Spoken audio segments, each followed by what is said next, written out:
Au début du mois de janvier 2015, la route de TRV fut endommagée par un mouvement de terrain au niveau de Ripaille. L'autoroute fut fermée au trafic et la RDA lança la construction d'une déviation temporaire, évitant le secteur endommagé. Ainsi, le trafic a pu être rapidement rétabli.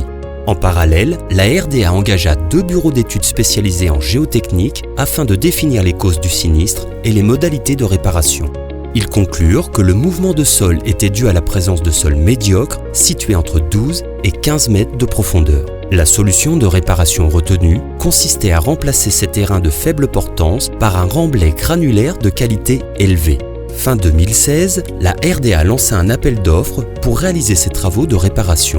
Le marché fut attribué à Transinvest et démarra au mois de mai 2017. Au mois de juillet 2017, de nouvelles fissures apparurent au niveau de la route de déviation. Bien que mineures, leur localisation coïncidait avec les précédentes ruptures majeures de 2015. Cette similitude a alerté l'ensemble des intervenants. Une nouvelle déviation fut construite en partie aval, permettant de développer le phasage des travaux et de sécuriser le trafic. Inquiet par ce comportement de sol anormal, Transinvest a alors proposé de retrouver 3 inclinomètres installés en 2015 dans le corps de remblai. Ces outils d'instrumentation géotechnique permettent d'identifier les éventuels mouvements de terrain en profondeur. Une fois identifiés, ces dispositifs de mesure ont été relevés. Les résultats ont démontré qu'entre 2015 et octobre 2017, le site avait connu un glissement de terrain de grande ampleur. Afin de confirmer cette hypothèse, un dispositif de monitoring étendu a été mis en œuvre, comprenant de nombreux outils d'instrumentation de sol. La lecture de ces instruments et les nouvelles informations géotechniques ont attesté l'existence d'une rupture profonde activée en période de forte pluie.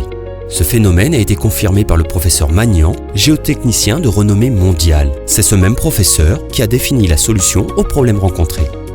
Celle-ci consiste à clouer la partie instable du glissement au rocher situé en profondeur et à diminuer l'influence des eaux souterraines sur le remblai. Le professeur Magnan a imaginé un réseau de pieux faisant office d'énormes clous. Des calculs complexes furent alors entrepris.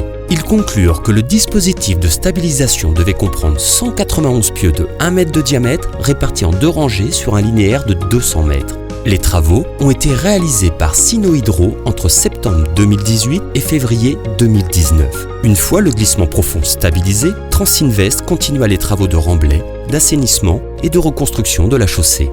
Les travaux de réparation sont désormais achevés et nous inaugurons en ce jour la réouverture complète de l'autoroute. Il aura fallu plus d'1 an pour identifier le phénomène de grand glissement, définir les mesures de stabilisation et les mettre en œuvre. Pour les utilisateurs de la route, cela semble beaucoup. Mais si l'on considère que le traitement de ce phénomène de grand glissement a pris plus de 10 ans sur un site similaire en France, alors on comprendra la prouesse technique qui a été réalisée par les autorités, les ingénieurs et les entreprises. Nous espérons que ce film vous aura permis de mieux comprendre les enjeux et les difficultés des travaux de réparation du chantier de Ripaille.